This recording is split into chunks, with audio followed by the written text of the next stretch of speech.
Saudações a todos que acompanham o canal Evangelho Genuíno. É um prazer enorme apresentar esta análise direta e estruturada.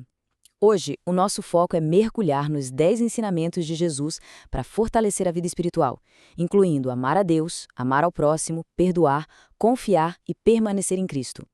No meio de tanto barulho e incerteza na nossa sociedade hoje em dia, esses princípios trazem uma clareza absurda para a mente e, de fato, têm o poder de transformar o coração humano de uma forma muito profunda.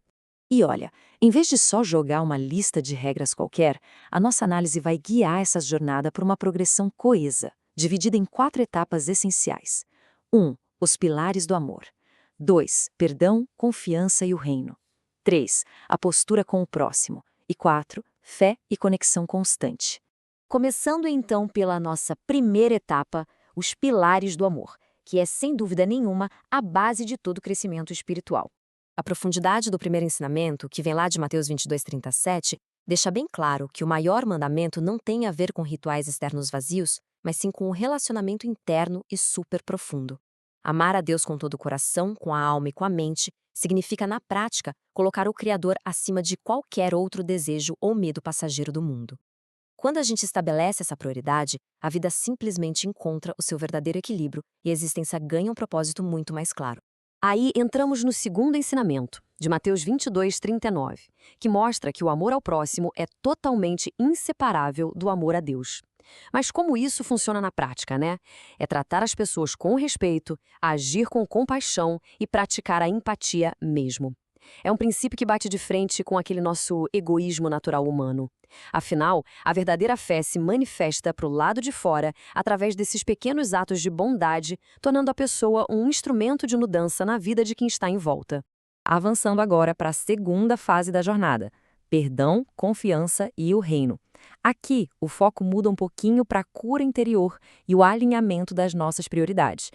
O terceiro ensinamento toca num ponto delicado: o perdão contínuo. Aquela orientação famosa de perdoar até 70 vezes 7 mostra que o perdão não deve ter um limite de uso. E é vital esclarecer uma coisa importantíssima aqui. Perdoar não significa passar pano, concordar com o erro ou ter amnésia sobre o que aconteceu. Não é isso.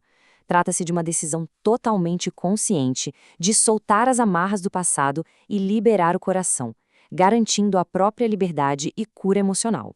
Já o quarto ensinamento traz um contraste que praticamente todo mundo vive na pele. De um lado, temos a ansiedade do controle, aquela tendência exaustiva de querer gerenciar cada mínimo detalhe da vida. Do outro lado, o descanso na provisão divina, inspirado em Mateus 6:25. A lição central aqui é largar esse peso constante da preocupação. É viver com aquela certeza de que existe um sustento maior, encontrando paz mesmo quando o dia a dia parece um verdadeiro caos. O quinto princípio é o complemento perfeito para o anterior. Buscar primeiro o reino de Deus e a sua justiça, de Mateus 6:33, revela qual deve ser a prioridade que governa a vida. A nossa inclinação natural é sempre sair correndo atrás de segurança financeira, status, reconhecimento. Mas a sabedoria aqui inverte a lógica. Quando a gente alinha os nossos pensamentos e decisões com os princípios de Deus, todas as outras necessidades acabam sendo supridas no tempo certo. É, na verdade, uma troca de foco. Depender menos de circunstâncias malucas e confiar muito mais numa direção superior. Entrando na terceira fase do nosso estudo, a postura com o próximo. Vamos ver como esse crescimento espiritual muda de verdade a forma como a gente interage em sociedade. O sexto ensinamento destaca o poder da humildade, com base em Mateus 23:12. Olha a oposição clara que existe aqui. O mundo, no geral, opera na base da valorização do status, da exaltação pessoal e do orgulho. Mas, na contramão de tudo isso, o reino de Deus valoriza um coração simples, que está genuinamente disposto a servir. Quem escolhe o caminho da humildade não precisa ficar se promovendo a todo custo, simplesmente porque o reconhecimento verdadeiro vem de forma natural no tempo adequado. O sétimo ensinamento coloca uma pergunta na mesa que exige uma reflexão gigante. Como gostaríamos de ser tratados? Antes de tomar qualquer atitude, essa deveria ser a nossa régua diária.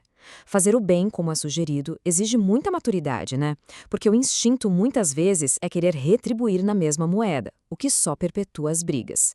Mas escolher ativamente a bondade, o respeito, rompe definitivamente os ciclos de retaliação. É decidir agir com intenção para criar paz. E super conectado a essa postura vem o oitavo ensinamento de Mateus 7:1. Não julgar para não ser julgado. Isso não é um convite para fechar os olhos para o que é errado, mas é um alerta fortíssimo contra aqueles julgamentos precipitados e cheios de condenação. Na maioria das vezes, a gente não conhece nem a metade da história de alguém, nem as lutas invisíveis que aquela pessoa enfrenta. Opiniões muito rápidas só geram divisão.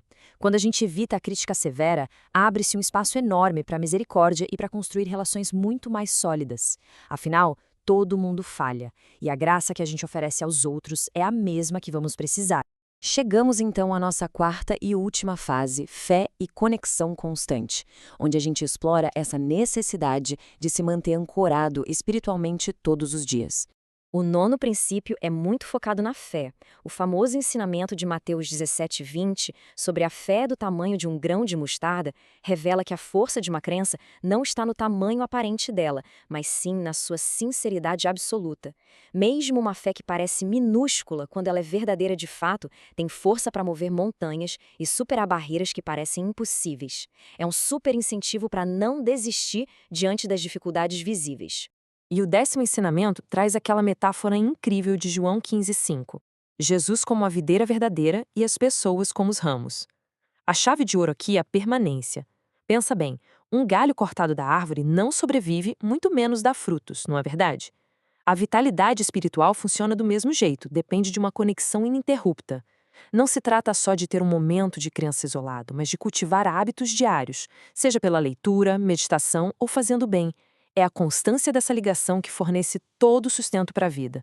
Para sintetizar tudo, o crescimento espiritual segue passos bem claros de mudança. Primeiro, ouvir e absorver essas palavras. Segundo, tomar uma decisão firme e deliberada por dentro. E terceiro, colocar tudo isso em prática através de pequenas ações a cada dia. É exatamente a consistência nesses pequenos passos que solidifica qualquer transformação de caráter. Como a gente pôde ver, a verdadeira transformação não é num estalar de dedos. Ela começa com uma decisão diária.